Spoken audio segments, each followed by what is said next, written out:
After this, it was decided by my master and mistress to pay a visit to some friends who lived about 46 miles from our home, and James was to drive them. The first day we travelled 32 miles. There were some long, heavy hills, but James drove so carefully and thoughtfully that we were not at all harassed. He never forgot to put on the brake as we went downhill, nor to take it off at the right place. He kept our feet on the smoothest part of the road, and if the uphill was very long, he set the carriage wheels a little across the road, so as not to run back, and gave us a breathing. All these little things help a horse very much, particularly if he gets kind words into the bargain. We stopped once or twice on the road, and just as the sun was going down, we reached the town where we were to spend the night. We stopped at the principal hotel, which was in the marketplace. It was a very large one. We drove under an archway into a long yard, at the further end of which were the stables and coach houses. 2 ostlers came to take us out. The head ostler was a pleasant, active little man, with a crooked leg and a yellow-striped waistcoat. I never saw a man unbuckle harness as quickly as he did, and with a pat and a good word he led me to a long stable, with 6 or 8 stalls in it and 2 or 3 horses. The other man brought ginger. James stood by while we were rubbed down and cleaned. I never was cleaned so lightly and quickly as by that little old man. When he had done, James stepped up and felt me over, as if he thought I could not be thoroughly done, but he found my coat as clean and smooth as silk. "Well," he said, "I thought I was pretty quick, and our John quicker still, but you do beat all I ever saw for being quick and thorough at the same time." "Practice makes perfect," said the crooked little ostler, "and 'twould be a pity if it didn't.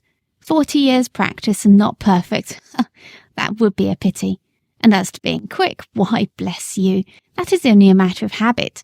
If you get into the habit of being quick, it is just as easy as being slow. Easier, I should say. In fact, it doesn't agree with my health to be hulking about over a job twice as long as it need take. Bless you, I couldn't whistle if I crawled over my work as some folks do.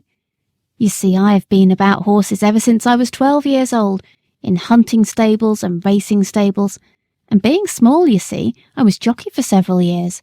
But at the Goodwood, you see, the turf was very slippery, and my poor larkspur got a fall, and I broke my knee, so of course I was of no more use there. But I could not live without horses, of course I couldn't, so I took to the hotels, and I can tell ye it is a downright pleasure to handle an animal like this, well-bred, well-mannered, well cared for. Bless ye, I can tell how a horse is treated. Give me the handling of a horse for 20 minutes and I'll tell you what sort of groom he has had. Look at this one.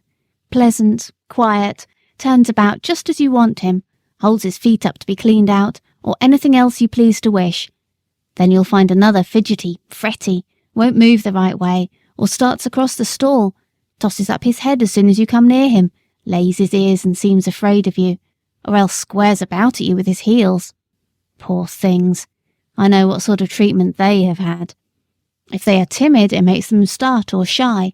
If they are high-mettled, it makes them vicious or dangerous. Their tempers are mostly made when they are young.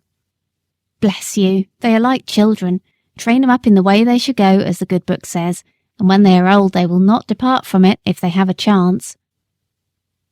"I like to hear you talk," said James. "That's the way we lay it down at home at our master's." "Who is your master, young man, if it be a proper question? I should judge he is a good one from what I see." "He is Squire Gordon of Birtwick Park, the other side of the Beacon Hills," said James. "Ah, so, I've heard tell of him. Fine judge of horses, ain't he? The best rider in the county." "I believe he is," said James, "but he rides very little now, since the poor young master was killed."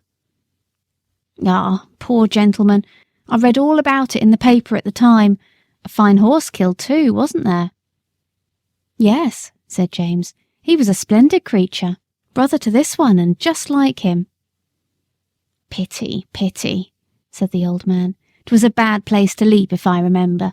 A thin fence at top, a steep bank down to the stream, wasn't it? No chance for a horse to see where he is going.